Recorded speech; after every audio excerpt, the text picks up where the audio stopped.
Let's welcome this amazing, fascinating, outstanding person that I know as David Wood. David, you're on. All right, well, thanks everyone for coming out. I'm glad that there are some people in the country who are interested in learning about Islam.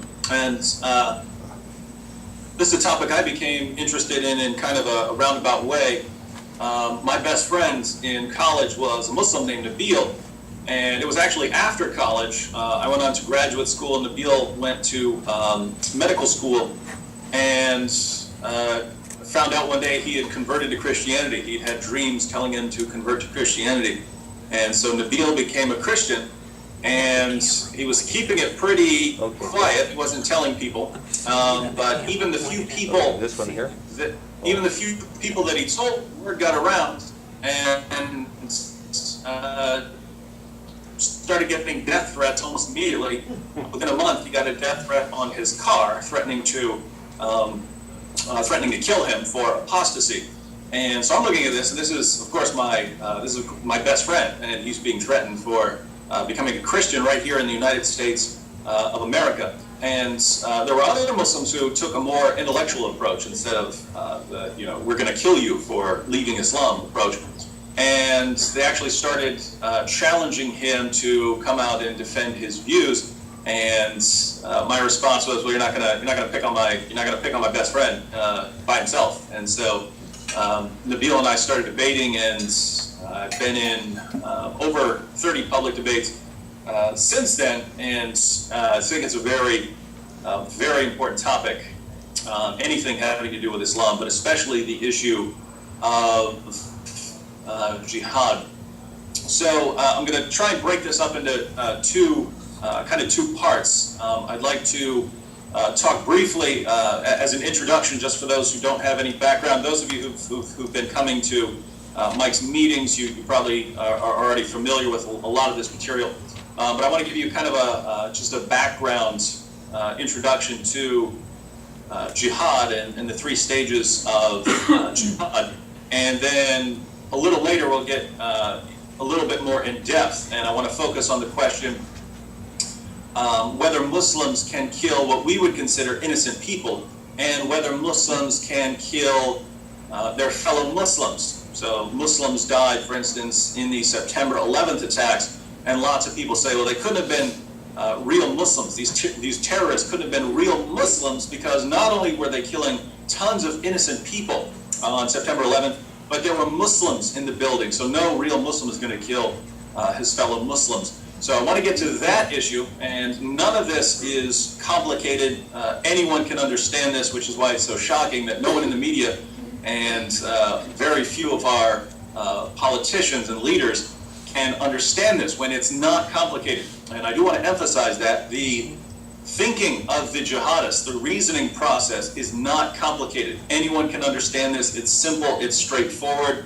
The terrorist attacks on September 11th, killing people we would consider innocents, all of that is very simple and very straightforward if you just look at a few basic Muslim sources.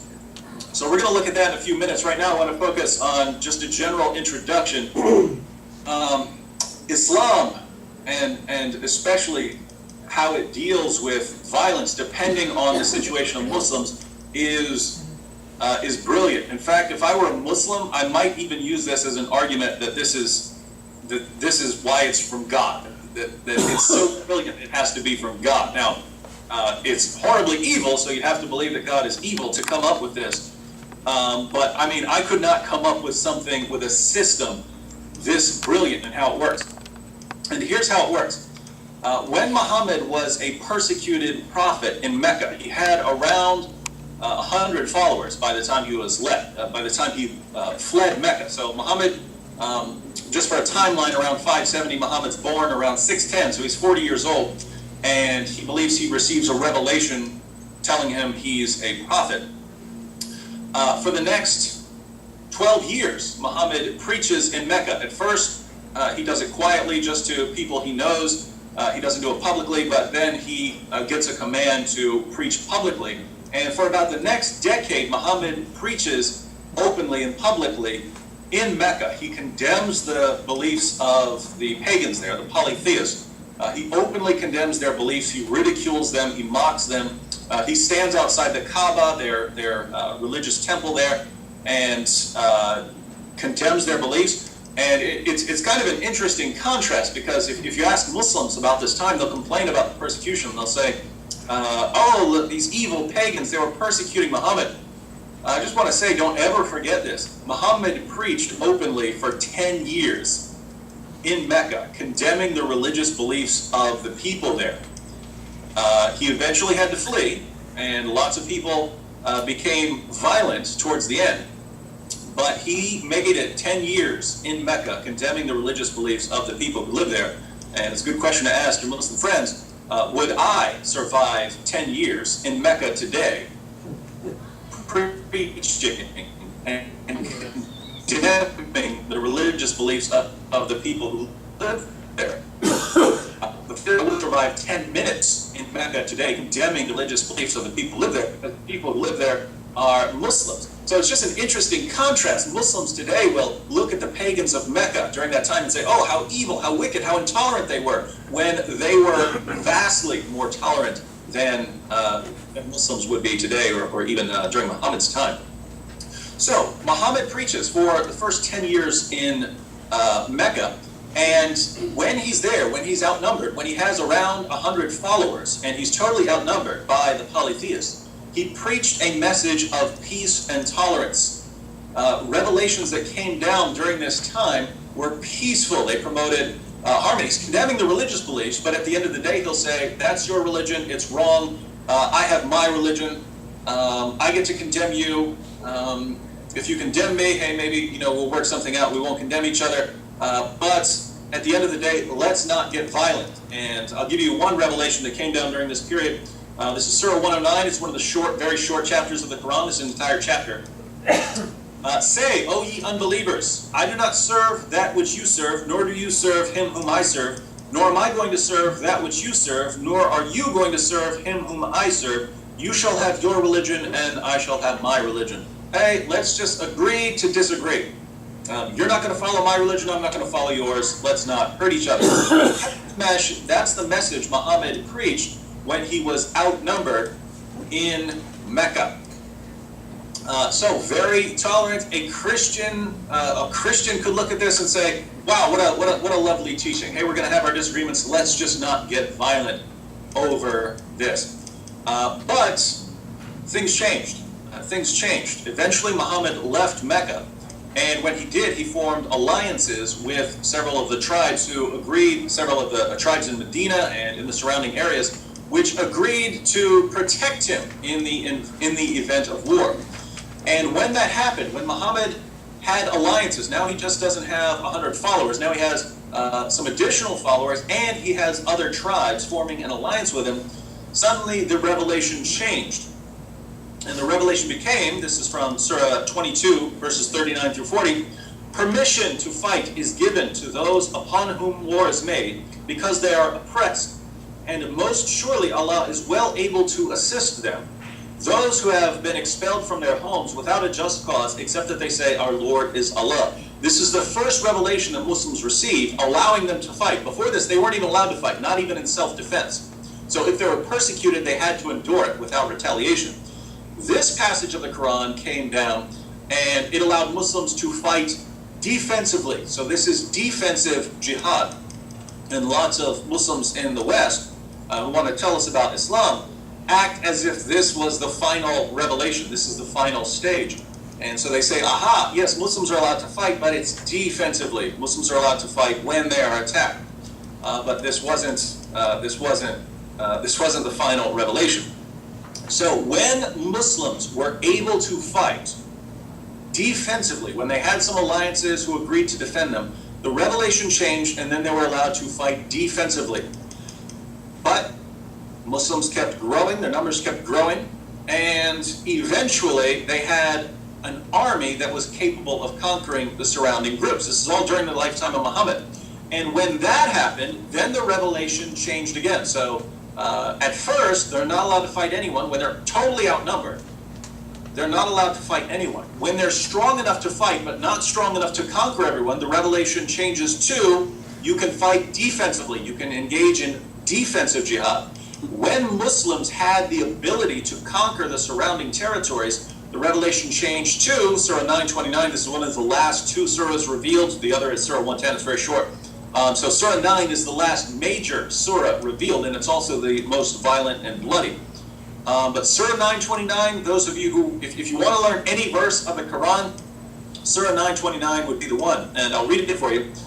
It says, "Fight those who believe not in Allah nor the last day, nor hold that forbidden which hath been forbidden by Allah and His Messenger, nor acknowledge the religion of truth, from among the people of the book," this is Jews and Christians, "until they pay the jizya with willing submission and feel themselves subdued." So think about what that verse says. Notice, fight those who do not believe. It doesn't say fight those who attack you first, as it did, as an earlier revelation had said. It says fight those who do not believe.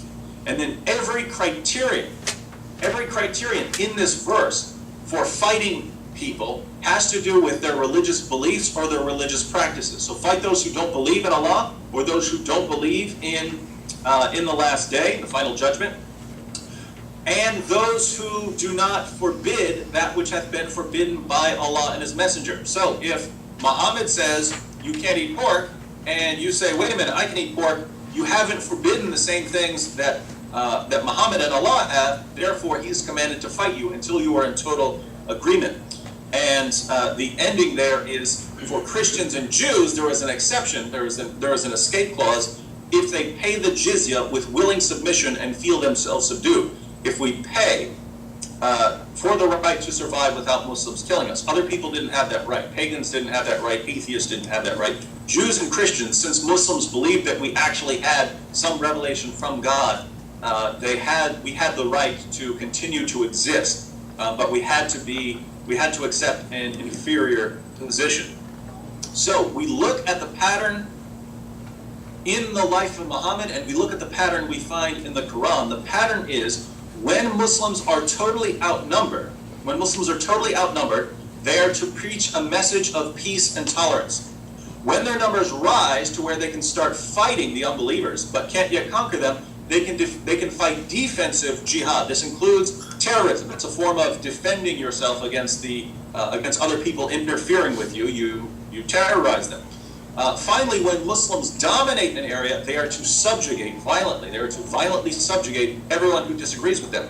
And if you look around the world today, you see exactly the same pattern. If you look at areas where Muslims dominate, where Muslims form the majority, everyone else has to be subjugated, whether it's Iraq or Pakistan or Egypt or Sudan or Nigeria. Wherever Muslims dominate an area, they violently subjugate the non-believers. If you look to other areas where Muslims form a minority, but a significant minority, we're talking 30 or 40%, there you find them engaging in defensive jihad, but their definition of defensive jihad would be much broader than our definition of defense. If you insult Muhammad, if you bother Muslims, if you do anything that they would regard as offensive to them or to their religion, they're going to fight over it. And finally, you have areas like the United States where Muslims make up a very small percentage of the population. What do you see from the vast majority of Muslims? Oh, Islam is peaceful and tolerant. It's all about peace. It's a religion of peace. Islam means peace, peace, peace, peace. We just want to live in harmony with everyone else. So the pattern you see in the life of Muhammad is exactly the pattern we see in the world today. And why I say this is brilliant, the reason I say that this is a brilliant system is, think about how this works out for Muslims. A Muslim comes to, say, the United States of America, and he's worried that people are going to know the truth about Islam, know that Islam ultimately calls for the violent subjugation of all non-believers. But he's got these other verses of the Quran that were revealed during a time when Muhammad was preaching peace and tolerance because he was thoroughly outnumbered. So Muhammad preached these peaceful, tolerant verses when he was outnumbered and couldn't defend himself. And here the Muslims are in a position where they're thoroughly outnumbered and can't defend themselves and can't conquer the enemy. And so they point to these verses and say, here's what Islam teaches. You want to know what Islam teaches, my American friends? Islam teaches, to you be your religion and to me be my religion. peace and tolerance. Surah 2:256, there is no compulsion in religion. We don't compel people in Islam. There's no compulsion in religion. That's what our religion teaches. And then the media and politicians and everyone else looks at that and says, oh yeah, the Muslim showed it to me. It's right there in the Quran. He opened the Quran and showed me peaceful, tolerant verses. That's what Islam teaches. And everyone concludes, therefore, Islam is a religion of peace. And so that is absolutely brilliant. That, I mean, all of the sources are available to us. Anyone can open up these books. And yet Muslims around the world are able to go to the West and say, our religion preaches peace and tolerance. Don't bother looking over at the Middle East and seeing how non-Muslim minorities are treated. I'll show you peaceful and tolerant verses right out of the Quran. And so this has been a deception that's been going on for 1,400 years, namely that Muslims are able to convince people that Islam promotes peace and tolerance when, as soon as Muslims form a majority, it's time for the subjugation of everyone who disagrees with them. So that's kind of the introduction. Once you understand that, you'll be able to respond to a lot of the objections we hear from Muslims and from non-Muslims. So from political leaders and the media, Islam's a religion of peace. Islam says there's no compulsion in religion. Once you understand that, and I really think that if people in general understood that, if Americans in general understood just that basic three-step process, when Muslims are in a minority, peace and tolerance; when they're strong enough to fight, defensive jihad; when they dominate an area, offensive jihad, everyone gets subjugated, and that there are corresponding Quranic revelations, then people would understand, hey, when a Muslim tells me Islam is a religion of peace, and he quotes me the Quran, the origin of that verse in the Quran was when a time when Muslims couldn't fight, but later on when Muslims could fight, then the revelations were significantly more violent. So I think if people understood that, it would get rid of a lot of deception that goes on here in the West. So that would, if you get your mind around that, you'll put it this way: if people understood that, I think if we got that idea down, I think it would be world changing. If we sort of took out the power of deception, we took out the power of taqiyya, deception to protect Islam. If we took that away from people who are trying to deceive us, I think that would be actually world changing. So that's kind of the broad overview of the Islamic strategy that goes back to Muhammad himself and has been employed for 14 centuries of Islam. Now I want to zero in on a more specific objection. So to specifically acts of terrorism, such as the September 11th attacks, which by the way is very different. The September 11th attack, something like that, is very different from, say, the Fort Hood massacre. Take something like the Fort Hood massacre. Nidal Malik Hassan focused on a military target. He focused on killing soldiers, people who were going to fight. That's who he went after. Whereas someone like Osama bin Laden, just let's take down the building, and there are men and women, there are children, there are Muslims, there are Christians, there are Jews, there are atheists, everyone, bring the entire building down. And if you remember, when Osama bin Laden was killed, the president put out a statement, and in that statement he said, Osama bin Laden was not a Muslim leader. He was a mass murderer of Muslims.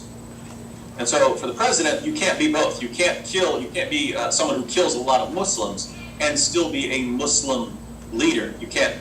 Now, by the way, there are two ways to interpret his statement. When he says that Osama bin Laden was not a Muslim leader, he could have been saying he wasn't a Muslim, or he could have been saying he wasn't a leader.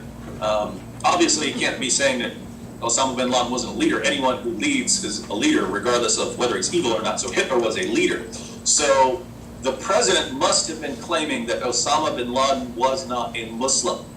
He could not have been a Muslim because he killed his fellow Muslims. And since you're not supposed to do that, according to the president, therefore Therefore, he couldn't really have been a Muslim, and it's okay. You Muslims of the world, don't be worried. Don't get upset over Osama bin Laden's death. He's not really a Muslim to begin with.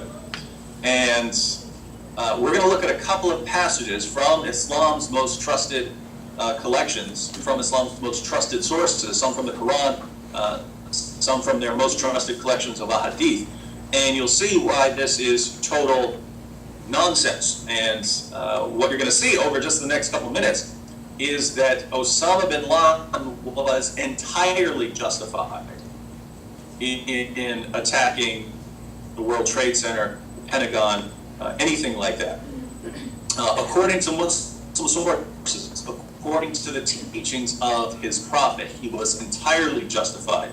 And if we actually believe in the Muslim sources and we believe that what they say is true, Osama bin Laden is now with hundreds of specially designed sex machines called Houris. They're special virgins. And yeah, you hear the number 72. I want to be clear, from the Muslim sources, 72 is the minimum. 72 is the minimum for the least wimpiest Muslim. You can actually get many more if you're a really awesome Muslim. And these are, I mean, if you read the sources, it's actually horrifying. Allah, every time the Muslim has sex, Allah restores her virginity so that the Muslim the next day can take her virginity from her. So if we take the Muslim sources seriously, we wouldn't rule out Osama bin Laden as a Muslim. We wouldn't say he's not a Muslim. We would say Osama bin Laden now gets to spend all of eternity deflowering virgins. That's what he'll be doing forever. We're going to look at these passages, and again, this is not hard to understand. This is simple. This is straightforward. Anyone who pays attention for the next couple minutes will have a full grasp of why attacks like September 11th are completely justified. And so first of all, just at a very basic level, there's no question, can kill other Muslims in certain situations. And just to give you a very simple example that no Muslim will ever disagree with, just to kind of get the foot in the door, let me read you a passage from Sahih Muslim, one of their most trusted sources. This is Sahih Muslim 4207. A woman from Juhayna came to Allah's apostle, and she had become pregnant because of adultery. She said, Allah's apostle, I have done something for which prescribed punishment must be imposed on me. So impose that. Allah's apostle called her master and said, treat her well, and when she delivers, bring her to me. He did accordingly. Then Allah's apostle pronounced judgment about her, and her clothes were tied around her, and then he commanded, and she was stoned to death. So a woman became pregnant because of adultery. She confessed to Muhammad. He said, don't do anything to her until she delivers the baby. Once she delivered the baby, then he had her clothes tied around her and stoned her to death. So here is Muhammad himself killing a woman who is a Muslim. So Muslims are certainly allowed to kill fellow Muslims, but when? When are they allowed to kill their fellow Muslims? When the Muslim has done something that calls for a death penalty. So at a bare level, you just have to get this into the Muslim's head. If you talk to any Muslim who knows anything about his religion, bringing this up as a clarifying point can solve a lot of the debate. Wait, Muslims can kill other Muslims if that person has done something that qualifies him for a death penalty. Now, the question is then, what sorts of things can Muslims do that would call for a death penalty? Because those are the kinds of Muslims that even other Muslims are supposed to kill. And let me read it to you. This is from Sunan an-Nasai, but this is all over the place in the Hadith. Quotations like this are very common. Sunan an-Nasai, number 4062. The Messenger of Allah said, it is not permissible to shed the blood of a Muslim except in 3 cases. A man who commits adultery after having been married, or one who kills intentionally, in which case he deserves retaliation, or one who apostatizes after having become a Muslim, in which case he deserves to be killed. So if you become a Muslim and you commit adultery, Muslims are supposed to kill you. If you become a Muslim and you kill one of your fellow Muslims without justification, without a reason, then Muslims are supposed to kill you in retaliation. Or if you become a Muslim and you leave Islam, Muslims are supposed to kill you. So here we have 3 reasons. Muhammad says you can kill for these 3 reasons. Other than that, don't kill a Muslim. Now, kind of a westernized Muslim who looks at this would look at that and say, you see there, what's that got to do with killing the Muslims in, the World Trade Center or something like that? You don't know if they've committed adultery. You don't know if they've killed other Muslims, and obviously they haven't apostatized if they're still Muslims. So there was no justification for killing them, and that's totally wrong, because the Muslim concept of apostasy, not for Muslims today. Today, Muslims, every Muslim you run into on the street, they have kind of the Western view. In other words, here in the West, we would view apostasy as sort of raising up your hand and saying, I renounce Islam. I no longer believe in Allah. I no longer believe in Muhammad as a prophet. The Quran is a false book. I believe all of that is false. I have committed apostasy. That's how we would view apostasy, totally renouncing the religion. The Muslim concept of apostasy is much, much, much broader. You can do all kinds of things. You can do all kinds of things in Islam that would qualify you as an apostate. You would no longer be a believer. You would be something else. And you can read stuff like this all the time in the Quran. People in the West, and even non-Muslims in the West who read these passages, don't think about what these passages are actually saying. And if you think about what these passages are actually saying, you can see these passages are calling Muslims apostates for all kinds of reasons. Let me give you an example. Surah 5, verse 51. This is another passage. If you want to know what Islam teaches about how to deal with non-Muslims, we already looked at Surah 9:29. Fight those who do not believe in Allah. And it specifically refers to Jews and Christians. Surah 5:51. Surah 5, verse 51 is another very important verse. It says, O you who believe, so this is talking to Muslims, O you who believe, do not take the Jews and the Christians for friends. They are friends of each other. And whoever amongst you takes them for a friend, then surely he is one of them. Now, a Muslim in the West will read that without thinking about what this verse is actually saying. Don't be friends with Jews and Christians. They are friends of each other. Whoever amongst you takes them for a friend, surely he is one of them. Allah has commanded you not to be friends with the Jews and Christians. If you go out and become a Jew, you become friends with a Jew or a Christian, you have disobeyed Allah. You're one of the Jews and Christians. This verse is telling you quite simply, in plain language, if you become friends with Jews and Christians, you're one of them. You're no longer a Muslim. Well, what would you be then? You'd be an apostate. Now that sounds kind of too harsh a conclusion to draw for us here in the West, because again, we think of apostasy as totally renouncing a religion, not simply disobeying a clear command of Allah. But from an early Muslim perspective, if Allah has given you a ruling, and Muhammad has given you a ruling, and it's clear, and you disobey it, you are guilty of innovation. And let me just read 2 passages, 2 short hadith on innovation. In other words, you commit innovation in Islam when you get a clear command and then you even reinterpret it. You come up with your own meaning. You come up with some meaning that goes against the clear implications or against Muhammad's interpretation. Sahih Muslim, 1885. Allah's Messenger said, the best of speech is embodied in the book of Allah, so the Quran, and the best of guidance is the guidance given by Muhammad.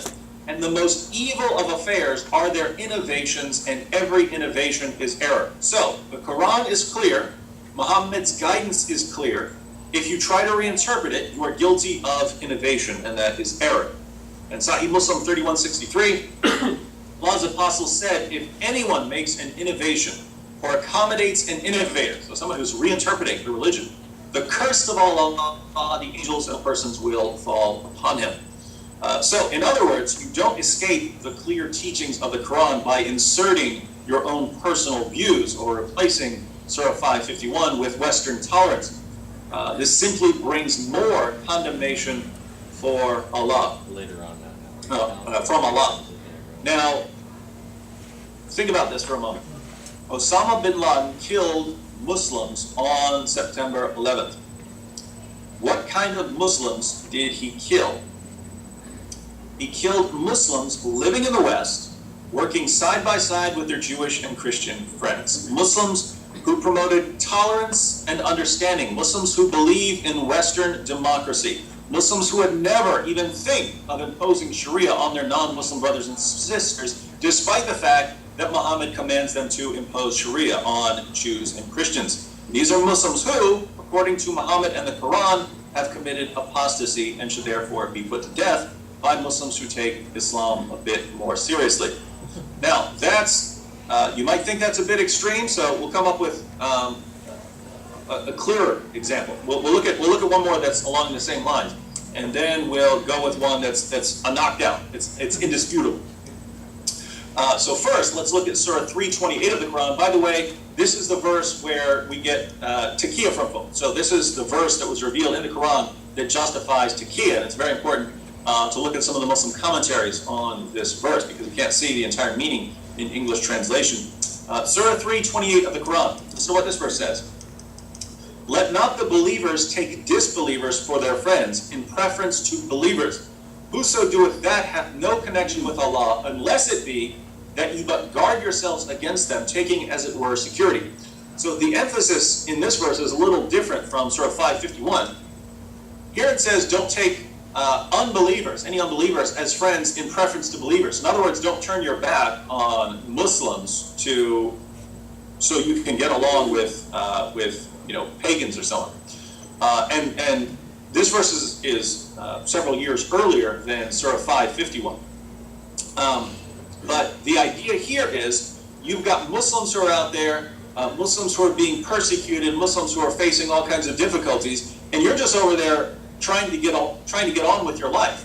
You're just trying to get on with your life, trying to get along with people, trying to make a living, trying to take care of your family, and you're ignoring your Muslim brothers and sisters who you're supposed to fight for. If any Muslim is attacked, all the Muslims are supposed to respond. So if you're ignoring that, your Muslim brothers and sisters are being persecuted somewhere, and you're just trying to go on with your life, this verse says very clearly, you have no connection with Allah. You're not a real Muslim. If you are more worried about getting along in your life than you are about your Muslim brothers and sisters somewhere, you have no connection with Allah. You're not a real Muslim anymore. So notice, but on a side note, this wasn't the point, but on a side note, the taqiyya comes in when it says, whoso doeth that hath no connection with Allah. Whoever just tries to get on in life and ignoring your Muslim brothers has no connection with Allah unless it be that you but guard yourselves against them, taking as it were security. So don't be friends with unbelievers unless it's to protect yourself from them. So you live in a non-Muslim country where you're outnumbered, as Muhammad was in Mecca, and you're pretending to be friendly towards them. You're pretending to be friendly. You're pretending that Islam is peaceful and tolerant. That's when you're allowed to be friends. Not inwardly, but outwardly. You pretend to be friends. So this is what the word taqiyya is actually in the verse. This is where Muslims have their doctrine of taqiyya, deceiving non-Muslims. This is where it's justified. So think about what this is saying. Here the Quran commands Muslims not to take disbelievers as friends in preference to believers. If so, if you do, you have no connection with Allah. So, from a Muslim perspective, you have, let's say, the Palestinians, your Palestinian Muslim brothers, who are trying to defend themselves against Israel, and you're a Muslim, you're over here focusing on living your life and having a good life and taking care of yourself. Well, you're more focused on getting on with your life and living in a Western democracy. You care more about that sort of thing than you care about your Muslim brothers who are being persecuted around the world. Well, according to this, you have no connection with Allah. If you have recited the Shahada at some point in your life, you are a Muslim. And if now you have no connection with Allah, you are in the apostate category because you have shown that you're not a true Muslim. Now, remind me, what kind of Muslims did Osama bin Laden kill on September 11th? Killed Muslims living in a capitalist society supporting Western businesses every time they go shopping, waving an American flag as they watch fireworks on the 4th of July, Muslims who are too busy eating apple pie with their Christian and Jewish neighbors to help their fellow believers in Muslim lands, Muslims who, according to Surah 328, have no connection with Allah and are therefore apostates. Now there could be debate about these passages. That's how if you take a Muslim terrorist and quote him what I just said, he's going to say amen. In fact, earlier today I posted a video where I was critiquing a 2020 special on Islam, and I'm pointing out all the errors in what they're saying about what Islam teaches about violence. And the first comment that was posted in response was from a Muslim saying, "I love this video." Well, think about this. I'm saying, guys, these claims you're making here on 2020 ABC News are total nonsense. You're saying that Muslims can only fight defensively, and you're saying this and that. And I'm telling them what Islam actually teaches, and I have Muslims saying, "I love your video." And the reason is they agree with a lot of this. In fact, everything I've already told you, everything I've already said so far, go to someone like Anjum Chowdhury for UK. Ask him, what do you think about this? He's going to say, amen. Amen. This is exactly what we teach and we believe. But Westernized Muslims, they're going to put up a bit more of a struggle against the interpretation of some of the things I just said. They'll try and reinterpret some of these passages, which again they're not allowed to do. But here's one that is a slam dunk. And if you get your mind around this, you will understand Jihad, terrorism, September 11th attacks, why they're justified against people we would consider innocent and against even Muslims living in the West. Surah 5, verse 33 of the Quran. Lots of people point to this verse because of its violent implications, but if you think about what this verse is actually saying, and you bring in some of the hadith to see how this is all connected, there's only one direction this points, and that's pointing planes directly towards the World Trade Center. Surah 5:33 of the Quran. The punishment of those who wage war against Allah and His Apostle and strive to make mischief in the land is only this, that they should be murdered or crucified, or their hands and their feet should be cut off on opposite sides, or they should be imprisoned. This shall be as a disgrace for them in this world, and in the hereafter they shall have a grievous chastisement. So the penalty for those who make mischief in a Muslim land is death, or in lesser cases, imprisonment or chopping off body parts. And the reason there's a difference in the penalty is that you can do different things that qualify as more extreme. So if you steal, you're making mischief in a Muslim land, you're causing problems in the Muslim land, that would qualify you for getting something chopped off. Other things might qualify you for imprisonment.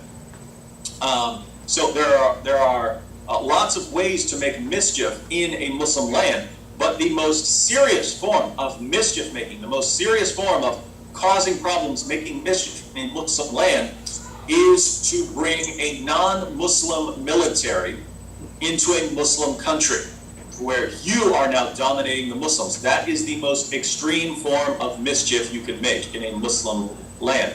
That's an unquestionable death penalty. And that's why Major Nadal Malik Hassan felt ever so comfortable shooting American soldiers who were heading to Afghanistan. What were they going to do? They were going to go make mischief in a Muslim land. The Quran says perfectly clearly to kill them. They're making mischief in a Muslim land, death penalty. Now this is obvious from the text, but there's something that people who read this verse overlook. In Islam, and this is the key idea, in Islam, the person who is fighting in the war isn't the only person responsible for the war. Those who fund a battle, the people who pay the bills, according to Muhammad, the people who fund the military, who fund the fighters, are equally responsible. And this is true on both sides of the issue. In fact, I'll show it from a rewards perspective. So this is Sunan Ibn Majah 2759.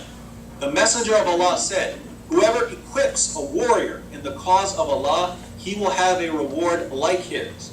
So you're not actually going out and doing the fighting, but you're paying the bills so that another Muslim can go out and wage jihad.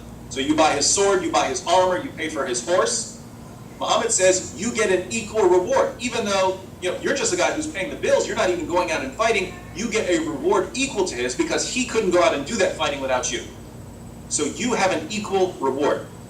We find the same thing in Islam's most trusted source on the life of Muhammad, Sahih al-Bukhari 28:43.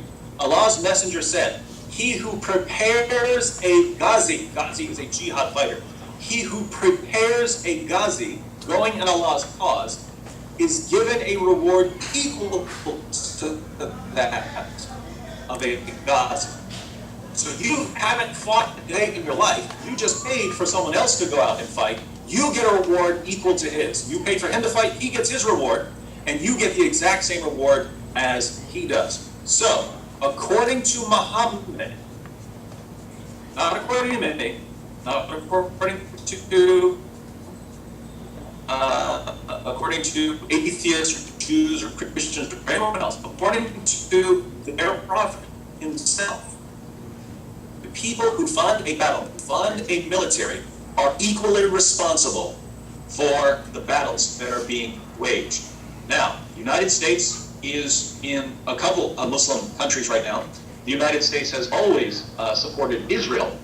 So, the military is obviously making mischief in a Muslim land from a Muslim perspective. We are making mischief in their lands. We have a military presence in their land. That is the most extreme form of mischief making. And according to Surah 5, verse 33, it is a death penalty for everyone who does that.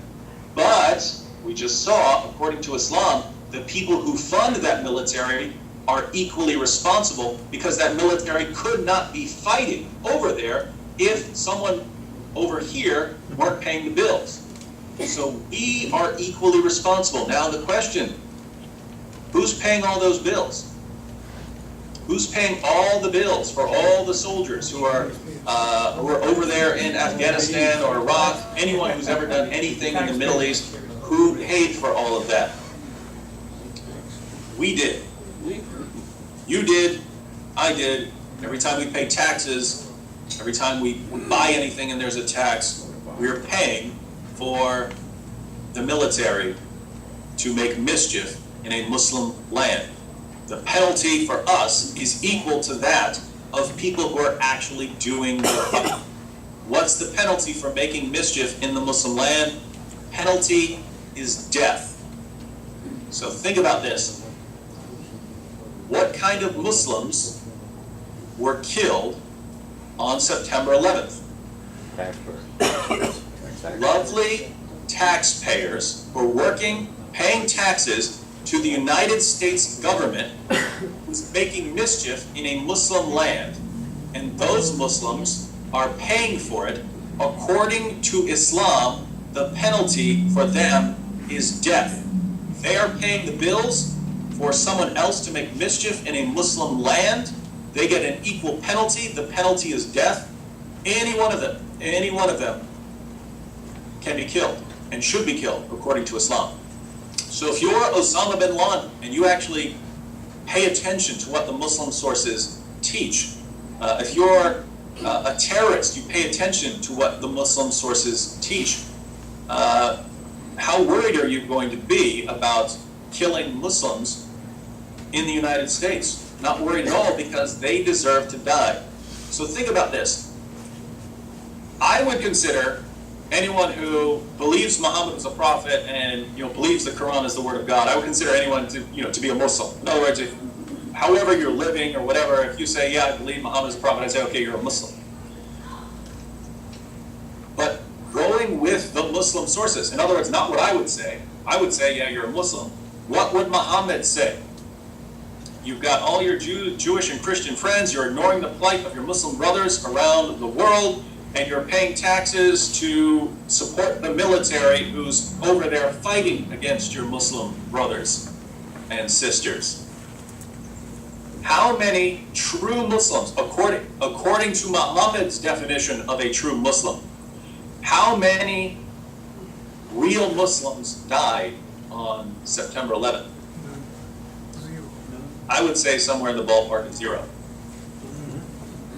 And even if there was, so suppose a die-hard jihadist who doesn't support the government at all happened to be walking into the World Trade Center when it was attacked, he's okay, he's good to go, because there are other sources, we're not going to go into them, but other Muslim sources accept collateral damage. There can be collateral damage. So this was brought up when, and this is actually used by terrorists today.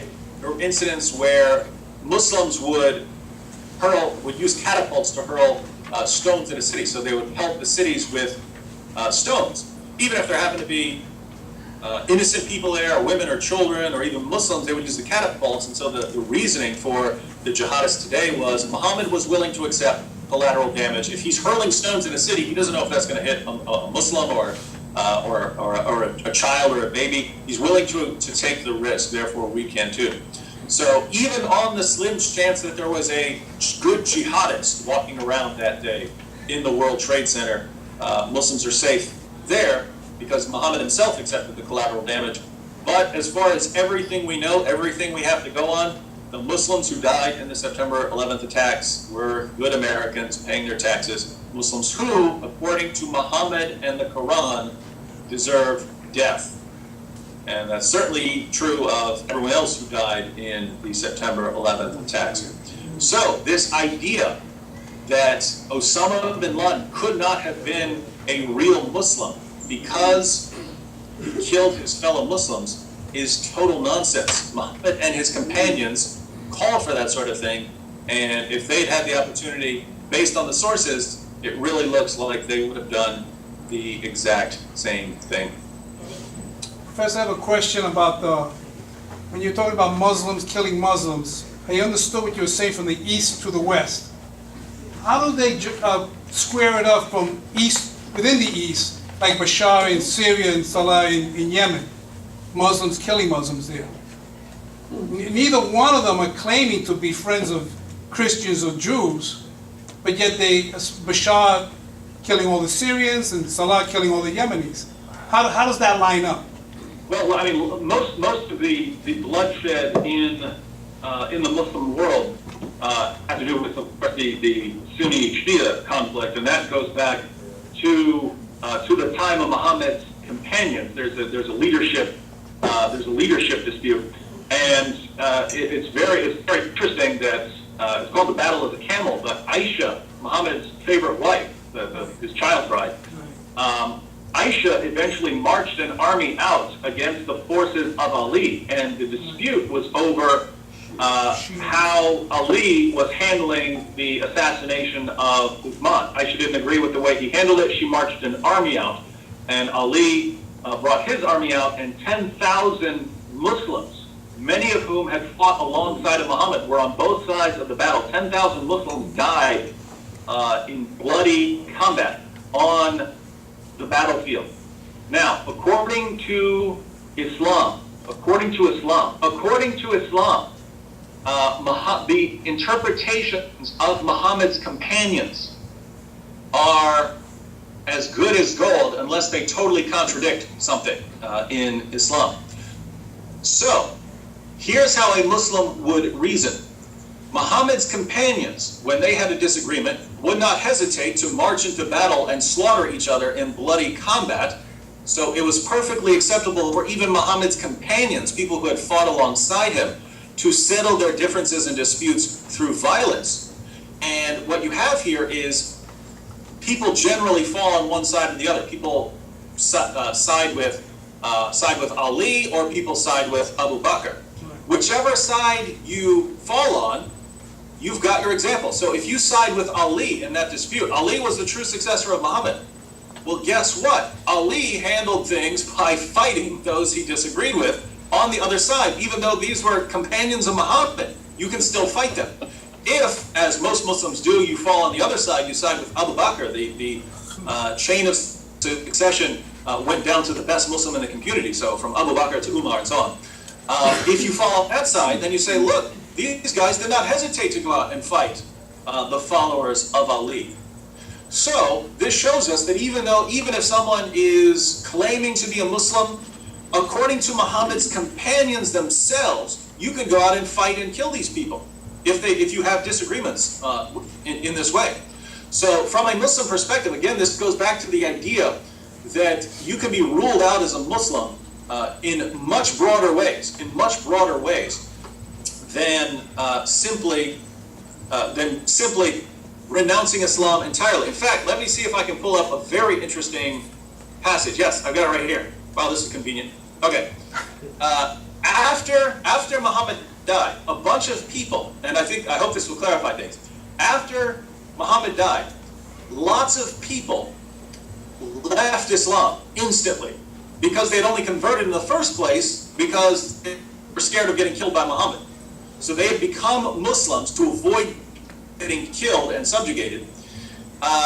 And so they became Muslims. Once Muhammad died and they started seeing disputes in the Muslim community, well, great, here's our chance to get out and go back to what we believed before. And we have examples of Muslims going back to Christianity after converting to Islam, Muslims going back to paganism, all kinds of reasons. But there was a broad spectrum of apostasy. It wasn't just people saying, we're going back to our former religion. You also had people saying things like, I'm not going to pay my zakat. I'm not going to pay my religious obligatory duty to Abu Bakr. I'm going to go give it in charity myself. I'll go give it to people who need it myself. I'm not paying it towards Abu Bakr. Listen to what Abu Bakr says when he fights them. This is Sahih al-Bukhari. This is as good as gold. This is as trustworthy as a Muslim source can possibly get on the life of Abu Bakr. Sahih al-Bukhari, 7284. When Allah's messenger died and Abu Bakr was elected as a caliph after him, some of the Arabs reverted to disbelief. Umar said to Abu Bakr, how dare you fight the people while Allah's messenger said, I have been ordered to fight the people till they say, La ilaha illallah, and whoever says La ilaha illallah saves his wealth and his life from me unless he deserves a legal punishment justly, and his account will be with Allah. Now, that was a lot. What he's saying here is, how dare you, this is Umar talking to Abu Bakr. So two of Muhammad's closest companions and the first two rightly guided caliphs are having a discussion here. Abu Bakr says, I'm going to fight these people. He qualified it as disbelief. He said they're disbelievers because they're not paying their taxes and so on to him. Umar said, wait a minute.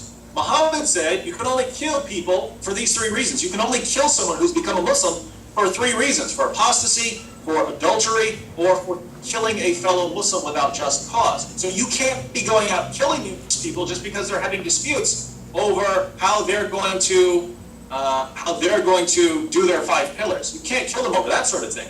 Listen to what Bakr said. Bakr said, by Allah, will fight him who discriminates between zakat and salat. For zakat is the compulsory right to be taken from the wealth. By Allah, if they refuse to give me even a tying rope, which they used to give Allah's messenger, I would fight them for withholding it. Think about what he says here. He says, if you don't give me something that you used to give Muhammad, you've just corrupted your zakat. That's one of the 5 pillars. So think about this. Even, and he says a rope.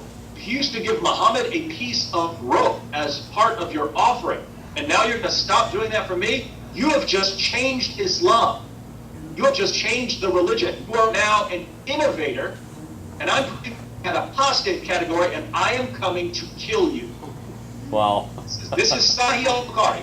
It's Muhammad's closest companion, Abu Bakr, and the first rightly guided caliph, one who took over the Muslim community after Muhammad died. Abu Bakr says, if you deviate even slightly from the way I tell you to practice your Islam, you're an apostate. I'm coming to kill you. And so again, we need to get rid of this mentality of fully leaving the religion. That's how Muhammad or can interpret it. If you did something slightly and you agreed, you tried to change the religion somehow, you just left Islam. We're coming to kill you. So this, when it gets down to the world today as we have it, if you're whatever side, you could look at any other Muslim and say, you've done this wrong. You've disagreed with Muhammad on this. You haven't done this right. You've just gone against this teaching. and now I get to go out and kill you. And so really the way the entire system is set up, it's just designed for perpetual bloodbaths. You have the example of Muhammad. He settled his disagreements through violence. I mean, think about it. We're talking about a religion of peace here. Someone leaves Islam, what's the penalty? Death. Someone steals something, chop off body parts. Someone commits homosexuality, what's the penalty? Death. Your wife won't listen to you. What do? You beat her. The solution in Islam is always violence. Anything that goes wrong, the solution is violence. Muhammad's companions understood that. That's when they had a disagreement. Hey, I don't like the way you're handling the assassination of Uthman. What do? We march out armies against each other. This is the companions. And you have from Abu Bakr himself, a rightly guided caliph, saying, if you disagree on anything, the way I tell you to practice your Islam, I'm coming to kill you. And so this makes it very easy for Muslims today. Anytime they have a disagreement, what do? According to your fathers, you settle it through violence. And all you need to do to justify to say, here's where you're going astray, my Muslim friend. You've just left Islam. And now, according to the example of Muhammad and his companions, you have to die. So that's the root of all the violence we see in the Muslim world today.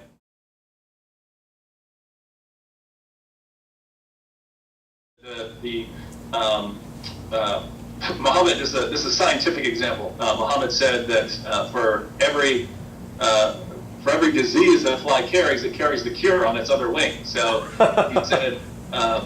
he said in Sahih al-Bukhari that if a fly lands in your food or in your drink, you dunk it. That way, if the bad wing landed, then you're going to dunk it and it's going to get the good wing on there. So you'll get the cure too. And it's funny because my friend Nabil said that his grandmother used to teach him that, and he said if a fly landed in his food, he would start dunking it. He said, I want to make sure I got all that cure.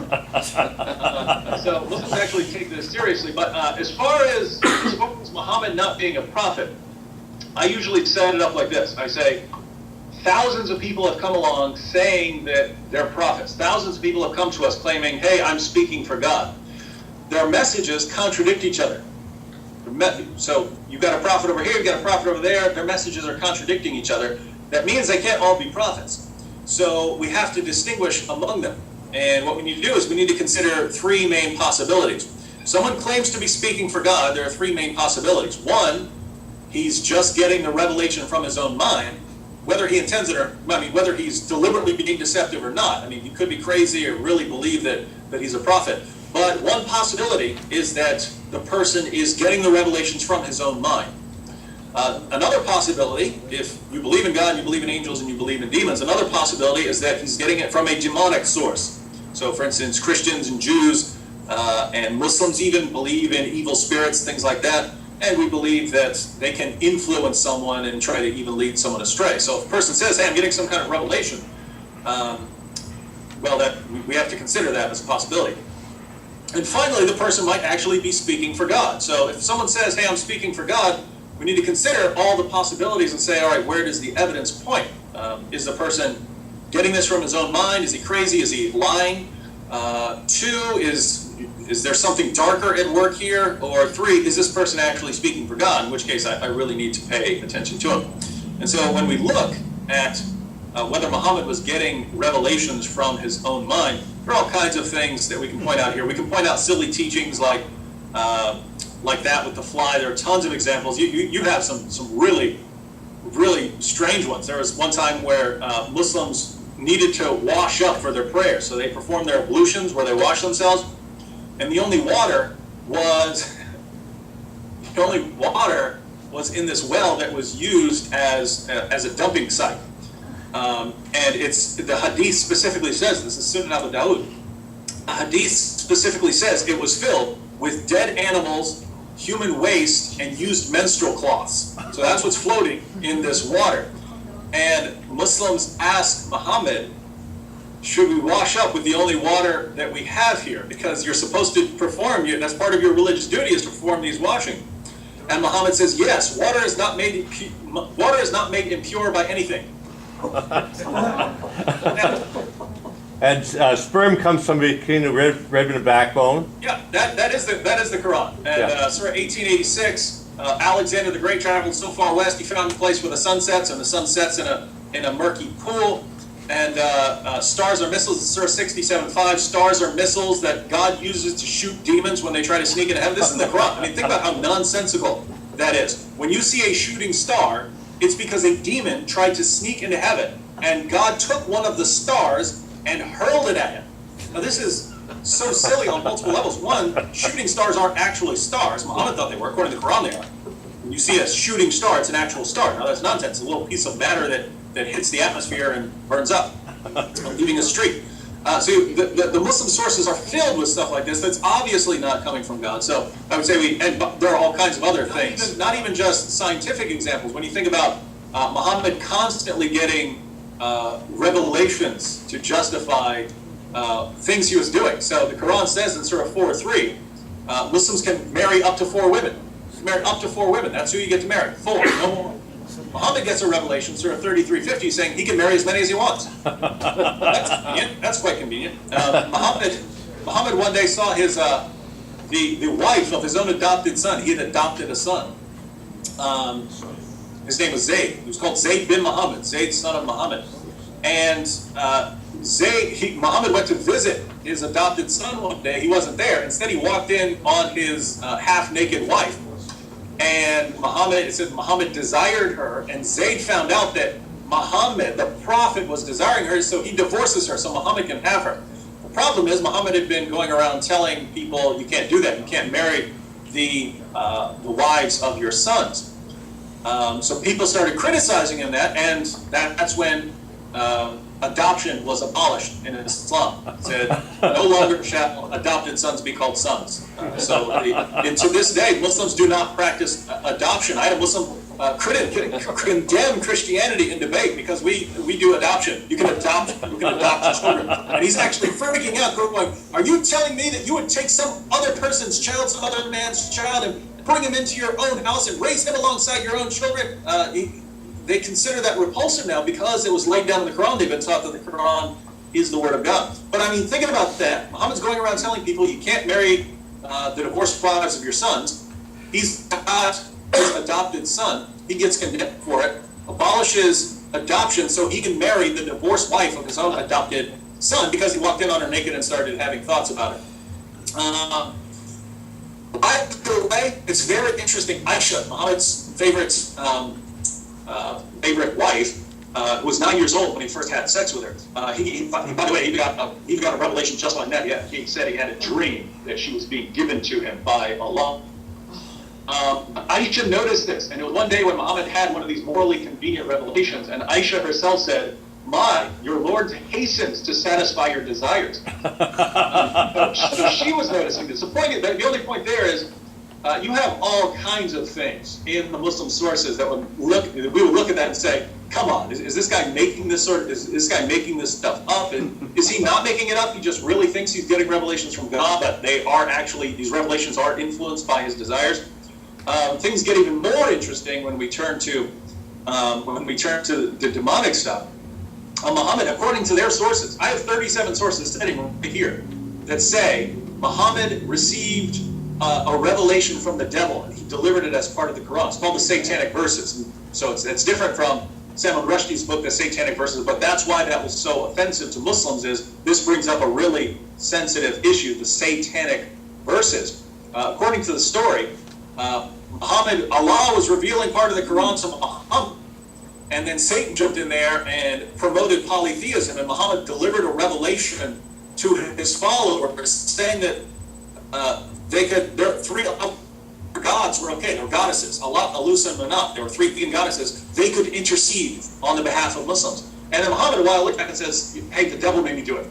The devil tricked me into delivering that revelation, making Muhammad the only prophet in history to deliver a revelation, bow down in honor of the revelation, and come back and say, the devil made me do it. But Muhammad was the victim of black magic. This is not Jewish or Christian sources, by the way. This is all Muslim sources. Their most trusted sources say that Muhammad was the victim of black magic. Somewhere between 6 months and 2 years, Muhammad had all these delusional thoughts. He had all kinds of delusional thoughts and false beliefs. Eventually, he snapped out of it and he said, a Jewish magician cast a spell on me. Yeah. Well, think about that. We're God's greatest prophet, delivering revelations, and a Jew can get hair from your hairbrush. That's what happened according to the story. Got a hair from his hairbrush, used it to cast a spell, and Muhammad is out of his mind for the next 2 years. Well, you have all kinds of stuff like that in the Muslim sources, and you look at all that and say, maybe he's not getting it just out of his mind. There's something wrong here. It looks like there's something actually spiritually going on here. This is some weird stuff. And then, of course, so after you consider those options, the other option would be that it's really from God. I dare you to ask the Muslims, what evidence do you have for Islam? What evidence do you have that Islam is true? He's going to say, oh, science, in which case, hey, I'd love to talk about science in the Quran or something along those lines, but there's nothing even resembling a good argument that Muslims have. I'm not just saying that because I'm a Christian and I don't believe in Islam. I will acknowledge a decent argument if someone has one. For instance, atheists appeal to the problem of evil. If God exists, why is there so much pain and suffering in the world? Well, that's not a dumb argument. We're saying there is a God who is perfectly good and loves us and is all-powerful and has the power to do anything he wants to do. Why would there be so much pain and suffering in the world? I think Christians can answer that. I think Jews can answer that. I think philosophers who don't even fall into either category, they're just theists, can answer that. The point is, that's not a dumb argument. That's not an argument you look at and say, oh, that's a stupid argument. That makes sense. God exists. If a being exists who has these characteristics, why is there so much suffering? That's not a dummy's argument. But when we turn to Islam, I've never seen anything that even makes that would if any of my students ever used any of these kinds of arguments on this level, they would fail. It's some of the most silly, ridiculous nonsense I've ever seen in my life. And this is the going rate in the Muslim world. And so their arguments are horrible, and we have tons of good evidence against Muhammad. And so, yeah, there's no question. There's no way Muhammad's a prophet. I would believe anyone in history was a prophet more than I would believe Muhammad was a prophet. You take some junkie shooting up at Occupy Wall Street right now, I would believe he's a prophet before I believe Muhammad's a prophet.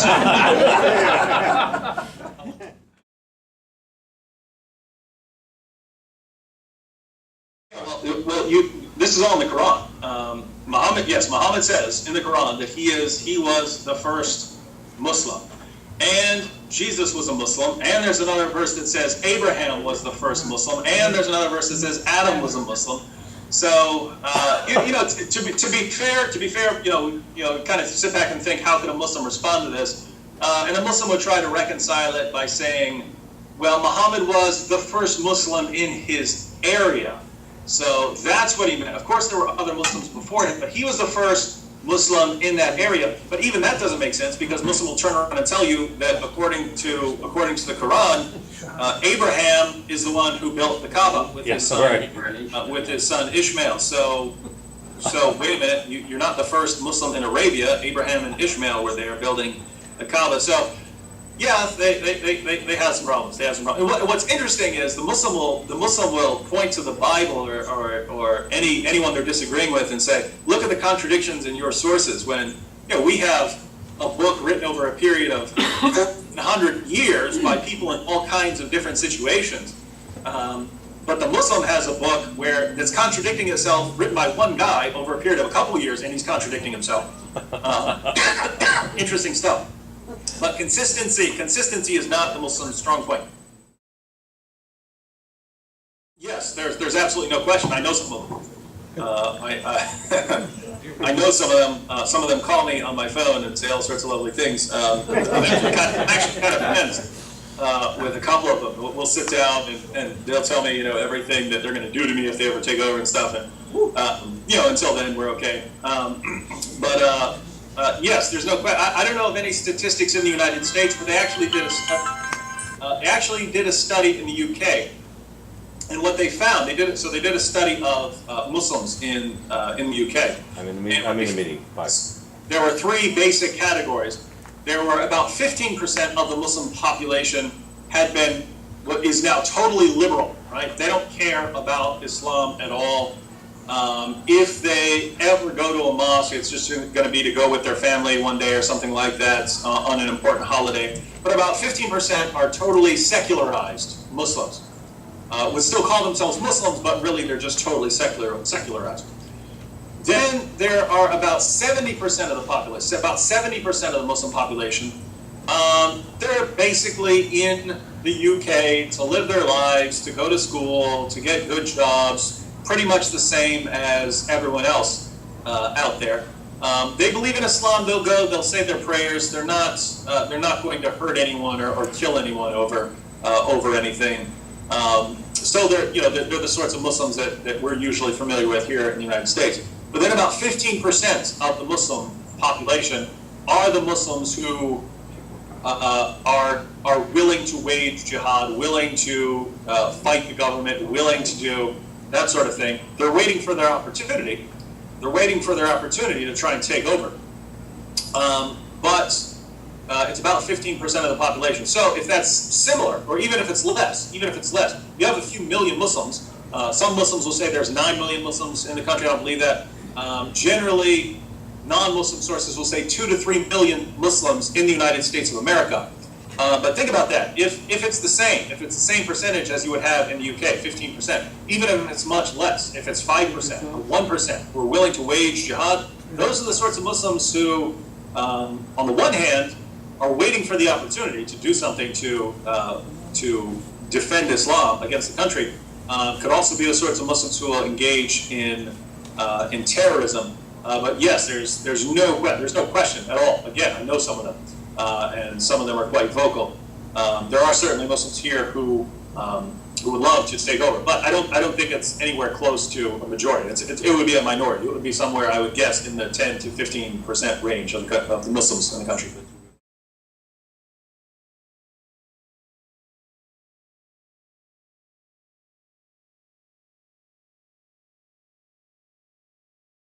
All right, well, your first question, how did I learn about Islam? I actually started studying Islam before I started studying Christianity. I grew up as an atheist. I eventually became a Christian after having a discussion with a Christian for a while.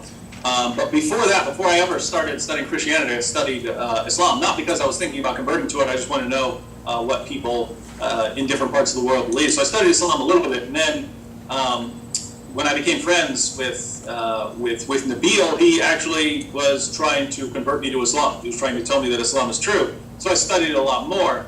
And then after Nabil becomes a Christian and people are challenging him to debates, most of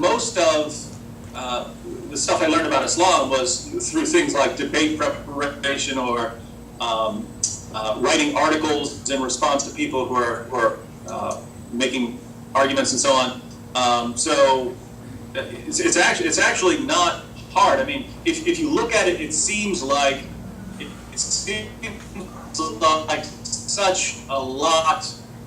such a great deal of stuff, because you have the Quran, but Muslims don't just believe in the Quran. They also have the Hadith, which there are tons of collections of Hadith. Even their 6 most trusted collections of Hadith. There are multiple volumes in each collection. So Sahih al-Bukhari is a collection. And by the way, Hadith, if you're not familiar with the terminology, Hadith is just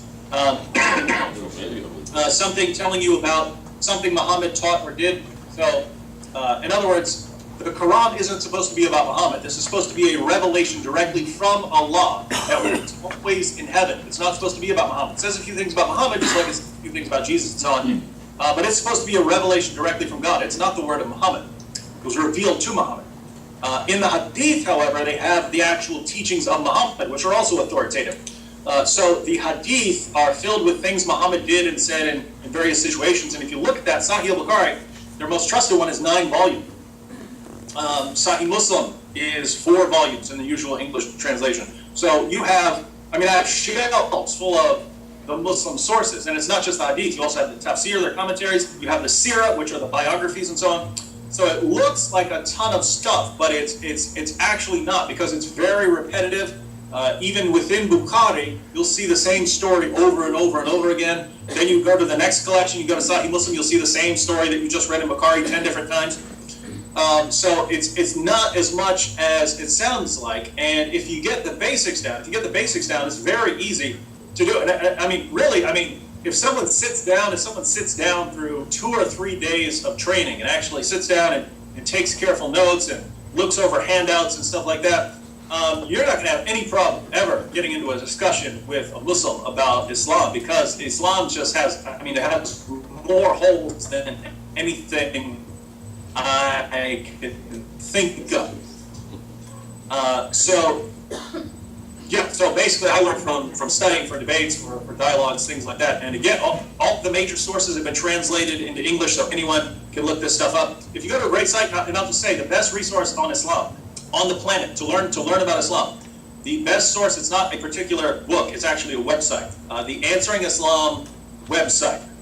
So answering-islam.org. If you want to learn about Islam, answering-islam.org.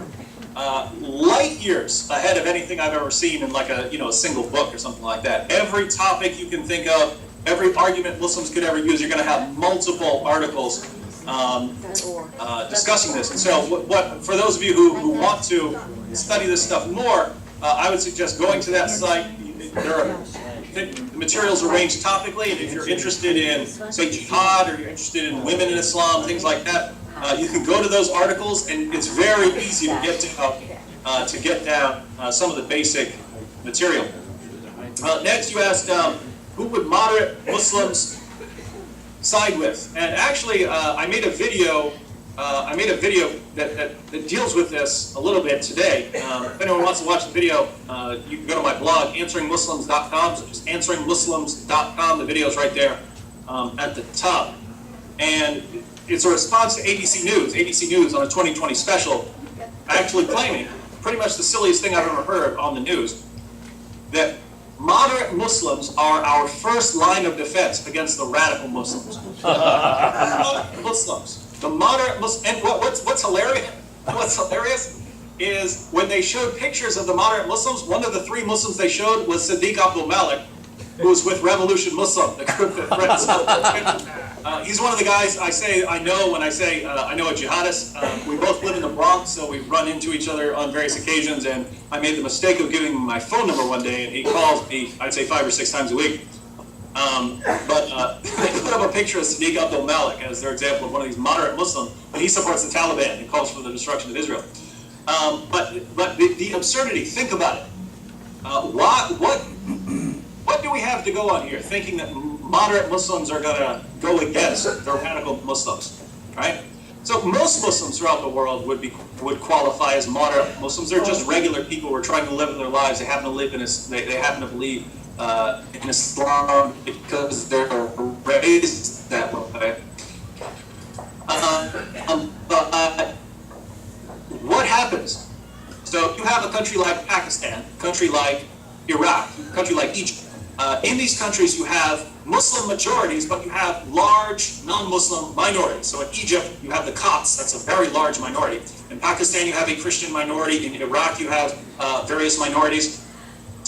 When the violent radical Muslims go in there and do something, what do the moderate Muslims do? They don't do much of anything. And there's a reason for that. Think about the verses that we quoted. Surah 5:51. What did it say? Don't be friends with Jews and Christians. If you do, you're one of them. So we talk about Muslims being able to point a finger at other Muslims and say, hey, you just disqualified yourself as a Muslim.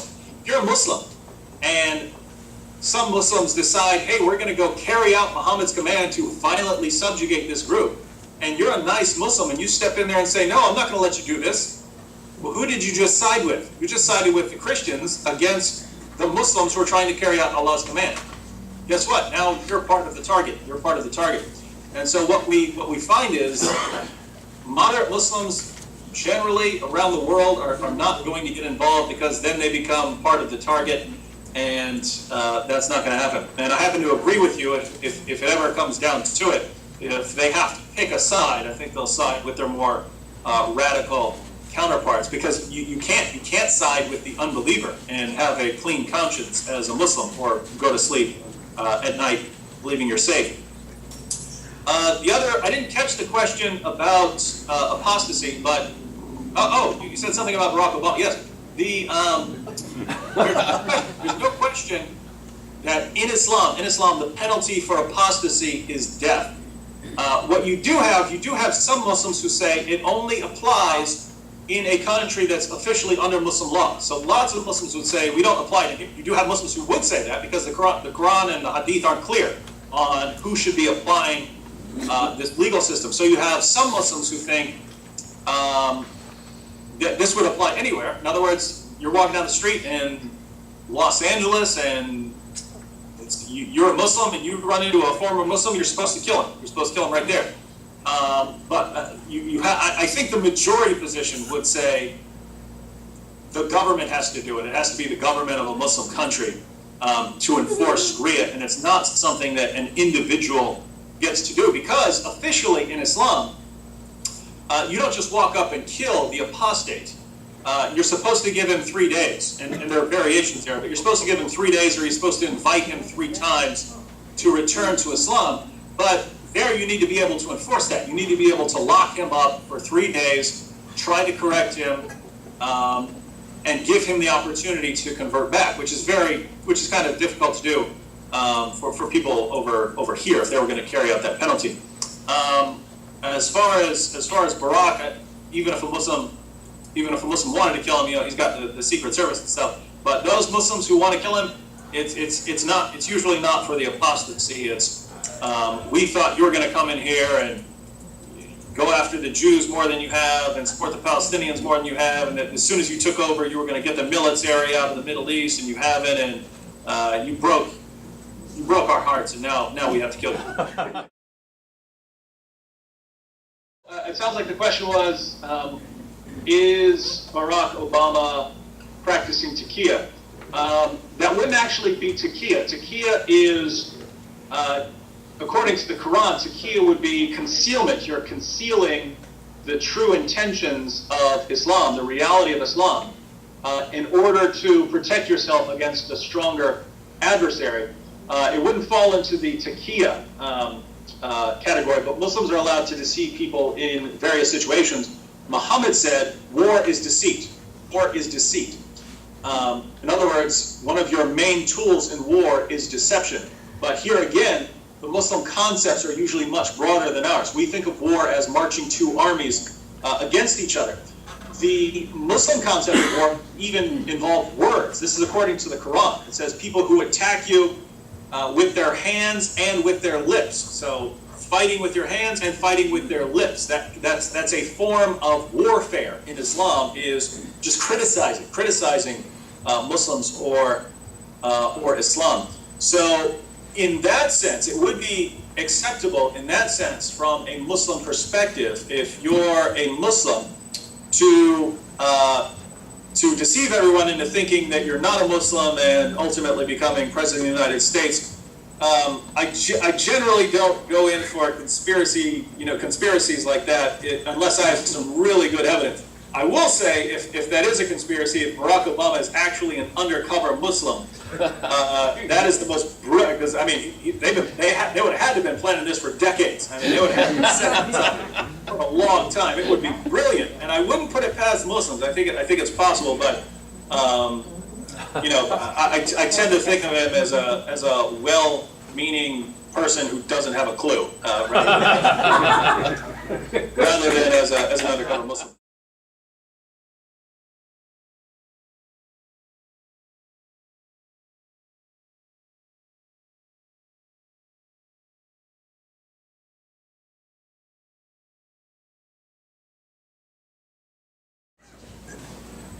As far as what Islam is, that would depend on our definition. If you define a religion as, say, a set of beliefs about God and the world that you derive some kind of moral code from, well, Islam would fit into that category if that's how you're defining the term. So you can define it in various ways. If you define it as some kind of set of personal beliefs that's not supposed to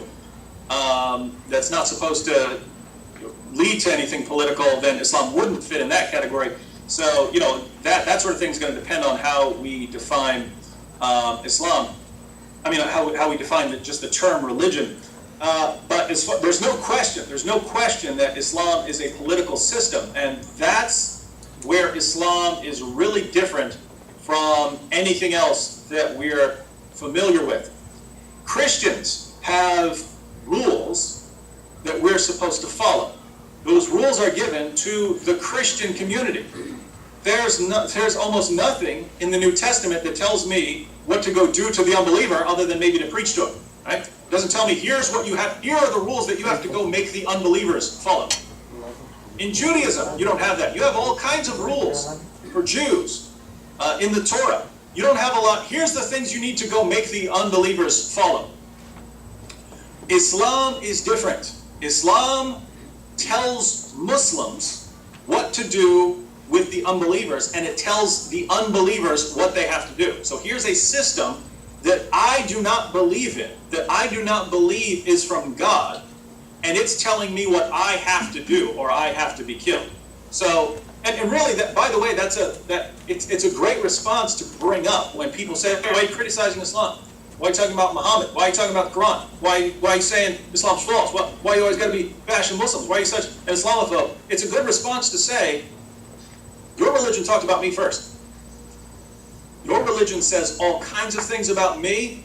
It talks about my children. It talks about what you can do to my wife if you ever kill me and conquer me. Your religion says all kinds of things about me. Don't get mad at me for defending myself against the things your religion is saying. So you started. You talk about me, now I get to talk about you. So there's no question that Islam is a political system.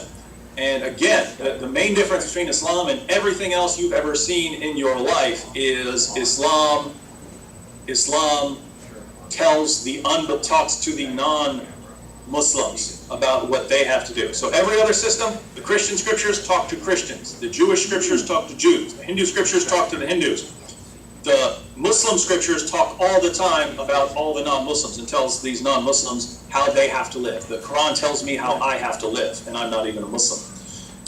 And by the way, Muhammad himself said that Sharia is to be implemented throughout the world. The Quran says that Muslims are supposed to fight until there's no more fitna, until there's no more resistance against Islam, and until all religion is for Allah. So Allah is the only, Islam is the only religion. So this is a system that calls for global domination. As for why you don't see people like me on CNN or Fox News or anywhere else, there are lots of people. There are lots of people who know about Islam, and occasionally you'll see some of them. Here. And I was on for instance, I was on a BBC documentary. They did a documentary on Muhammad. I got a little shot in there. They ignored 99% of what I said and put in a couple little clips. So here and there, but usually even when they do that, it's just to pretend, hey, we were balanced. We got the critics in there. So really, you have kind of a dual cause here. On the one hand, we are so overly politically correct that anyone who claims hurt feelings, hey, I got hurt feelings, we want to rush to that person's defense. And on the other hand, Muslims do a wonderful job. You cannot think of anyone in history who's done such a wonderful job marketing themselves as victims of hatred and racism who aren't victims of hatred and racism. We have people who are victims of hatred and racism, but Muslims aren't in that category. And many of you have probably seen the statistics. Jews, over the past couple of years, have been victims of hate crimes in the United States of America roughly 10 times as much as Muslims have. But you never hear about the Jews being victims of hate crimes.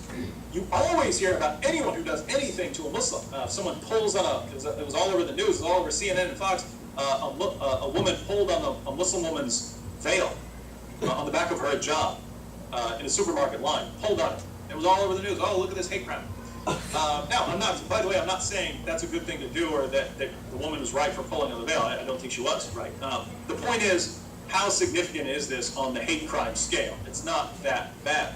But Muslims do a phenomenal job of portraying themselves as the victim. So on the one hand, you have a culture that wants to do everything to protect the victims, and you have another group that is phenomenal at portraying themselves as the victims, and you've got me here saying Islam's false, Islam is dangerous, these teachings are dangerous. Well, if you put me on, your whole network is going to be labeled as racist and Islamophobic. And certainly don't want that, and so people get shut down. Let's have a round of applause for David.